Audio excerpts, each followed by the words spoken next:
So, to avoid all the kick with no start, I've got a hot idea. It's a reusable heat pack. I got quite a few of these for Christmas, and they're great for all sorts of things. Right now, we're going to see if it will warm up my carburetor. So, these things are pretty easy to use. Just simply click the... It's not too terribly under freezing, it's like -4. You can see there's some wetness on the roads, so I'm hoping this won't be super necessary, but click the button and it actually goes into a solid. You can see it's gushy there, and as it goes across it's not anymore, and this warms up nicely to the touch there. And we place this on the carburetor. I want to do the float bowl more than anything. It's actually kind of an annoying spot for this. Probably should have stuck it in there before I turned it into a solid. That would have been smart. This would have worked a lot better if I thought it through a little better first. That's okay. Quite a bit of ambient heat there. Should go right up through. So, now we're doing that. Of course, a plane has to come by. I mean, I am at an airport. Not sure if you can even hear me now. Biplane. It is still New Year's Day. Had a long, rough day at work. Not because of work, but because I still have this cold flu fever thing for the last 10 hours here. It's really just beating me up. I want to go home and have a Neocitrin or something and watch some videos or play some video games, or do a whole lot of nothing, and maybe might have a sick day tomorrow. See how bad this gets. Anyway, I'm hoping I can work smarter, not harder, at starting a fluff butt today, and that will give me that little bit I need to warm up the carb, because I'm pretty sure that's what's causing the problem. It's either the carb is too cold, which I really haven't had an issue with before. Even like -25, it's been fine. But I think what happened is a little bit of junk got in there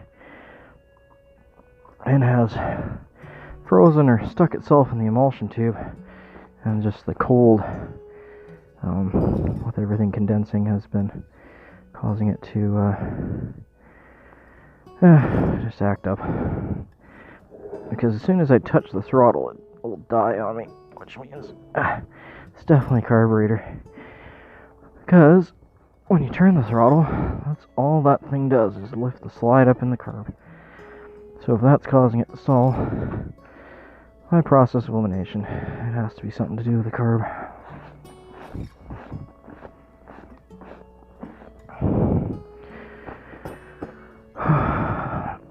Thanks for holding in there with me, guys, because I really wanted to give Fluffbutt a good clean, and I mean, she's not that dirty, just the road grime before I took her apart, but I don't think it's going to happen, because this weather is now a really awesome snowplow.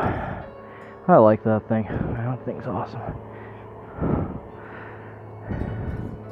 That's not the big one, though. The big one's even cooler. I don't know where they got it today. That thing can chuck a snowbank like 4 or 5 feet high and just toss it like it's nothing. Okay, well, I have no idea if that's enough. I'm not going to turn it to reserve. That was my mistake last time.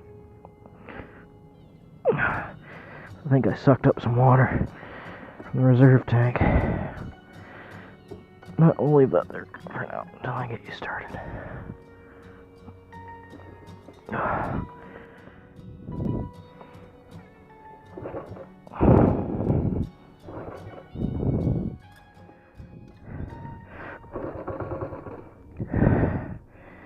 There we go.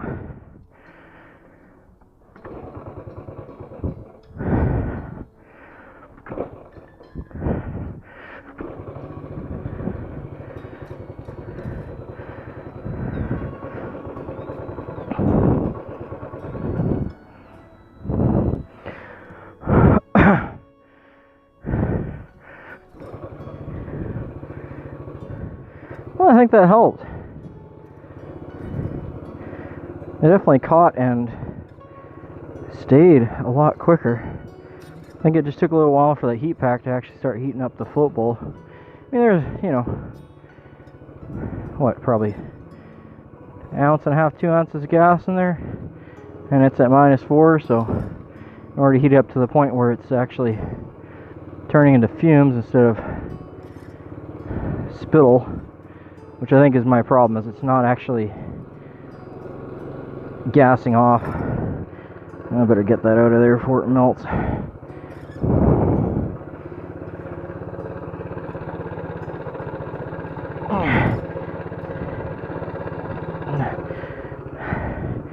Thank you, heat pack.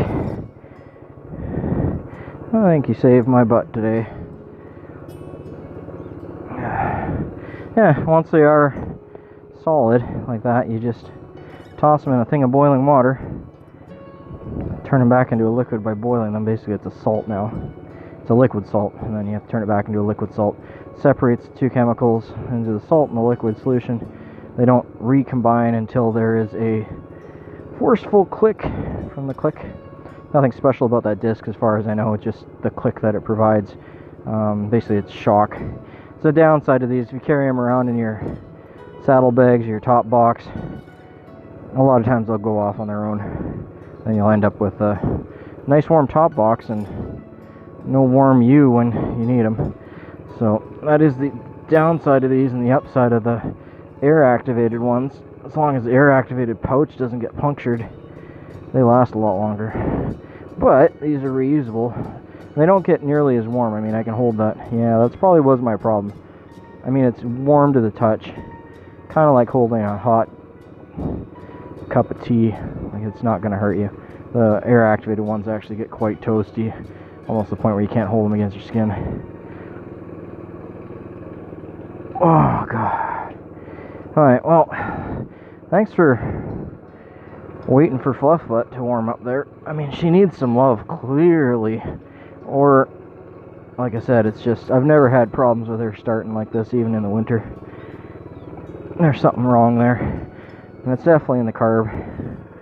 I don't think it's timing or anything like that, or I'd have problems after she warmed up. The problem with setting timing, and if anyone does know this, let me know. When you're setting timing and everything, your engine is cold, and the difference is, like, if you're doing this like -15, I had this problem before. If you set your timing perfect at -15, once your engine warms up to, you know, 178 or so, or however hot it gets when it's at proper idle, the difference is in the expansion of the steel and the aluminum and the parts in the engine is quite a bit. So that will change the timing ever so slightly, and generally it's just enough to throw it off a bit. It's not much different than when you go higher up, like up on those mountains up there. You know, it's a few hundred meters, and if you go even higher than that, you know, a few thousand meters, your carburetor is going to suffer because you're now in a different amount of oxygen. And that is another thing. There is more oxygen in the air when it's colder out like this, but the fuel, even though it has more oxygen to burn per cubic unit, isn't as flammable because it's so cold. Because you got three things that are stopping you from having combustion in your engine. You got temperature. If you're too cold, it just won't combust. That's how carbon dioxide fire extinguishers work. Two would be the oxygen is not enough. So there are some people that have had that issue, although it's a rare one. Normally it's around forest fires, where the forest fire will actually deplete the oxygen down to the point where vehicles won't run anymore. And unfortunately, a lot of remote forest fighters have lost their lives. There's a pretty tragic story about that in Australia, and I believe there's a number of them in California. And we have our fair share of fires for sure. I'm not familiar with anyone having that issue here in BC that has been recorded that I know of, but I'm sure it's definitely happened with equipment and gear as they're working around the fires. So don't think you can always run away from a fire. Anyway, that's a rare instance. The third thing, I can do this with the gloves. 3. The third thing is just fuel that will burn. If you remove a burnable fuel, as in throwing water on, because water won't burn at the temperatures that other things burn at. That's why we use water in common fire extinguishers. So if I get water in my gas from the ethanol, the lovely ethanol, when it's this cold, the water separates out from the gas and I get a nice good little splurt of water, and it's right on my spark plug, and that's the equivalent of throwing water on a fire. It makes it way harder to start. You pretty much have to, and that's kind of what's happening here, is my spark plug is getting wet. I've pulled it out and checked it, even changed the plug. Not wet with fuel, but wet with water. You'll see it actually lumping on the spark plug, as water does when it's in a environment with petrol.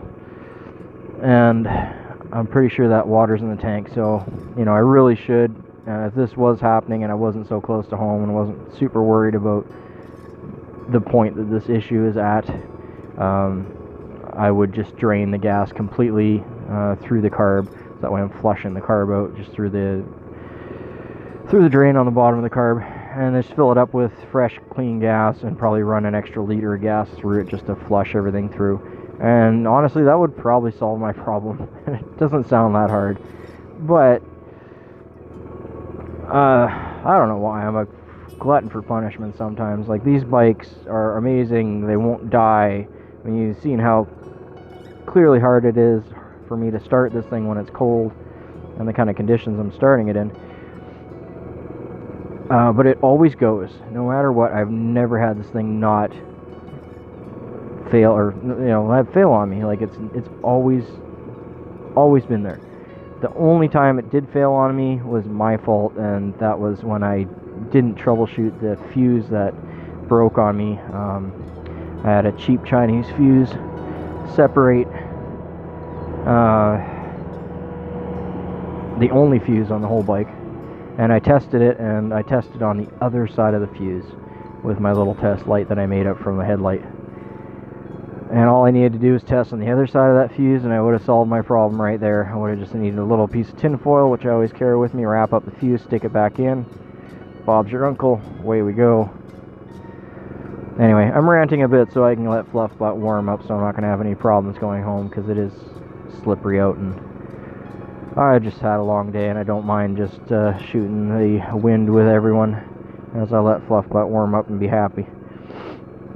Anyway, that was the only time I had to leave her overnight, and I solved the problem with the help of all the awesome people on the CT90 forum on the Facebook group, CT90 owners group. Amazing people there.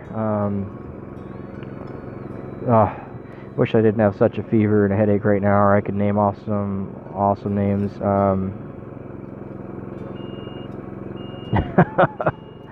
Oh, sorry guys, they're all just escaping me right now. I really just not all here right now. Probably shouldn't even be filming this, but you know, gotta get out and do the work every day, right? Some days are harder than others. Some days are easier than others. Today is just one of those harder days. I guess my New Year's just doesn't want to start like Fluffbutt. Anyway, yeah, so that's the reason I'm having combustion problems in my deduction without tearing apart the carb and finding something that's actually stopping the fuel from getting through. I think that makes perfect sense given my scenario and the fact that I sucked a bunch of water in through the reserve inlet on the tank, which is where all the water is going to sit, on the bottom of the tank when I was low. And again, that was my fault. I know better than to run on a low tank for that long. The main reason I've let a lot of this go, I don't normally run Fluffbutt on this type of condition, is I'm planning on completely tearing the engine down. And yeah, stuff, you know, I know I'm going to be taking it completely apart, so I don't want to do these little menial maintenance jobs that I'm going to be doing by completely tearing every bolt off that engine. And she still runs fine. Once she warms up, she's good. So I'm just kind of putting up with it. I think I'm done though. Obviously I can't keep doing this, and it's getting worse, and I need to fix the shifting problem. So I think this might be Fluff Butt's last ride today. I'm gonna have to park her. I might scoot down and get the kids some more Tylenol, because I think we're probably pretty short on that. Anyway guys, I'm just gonna reset this video here, and then we'll keep going just so the files get too big and cut out on me for some reason.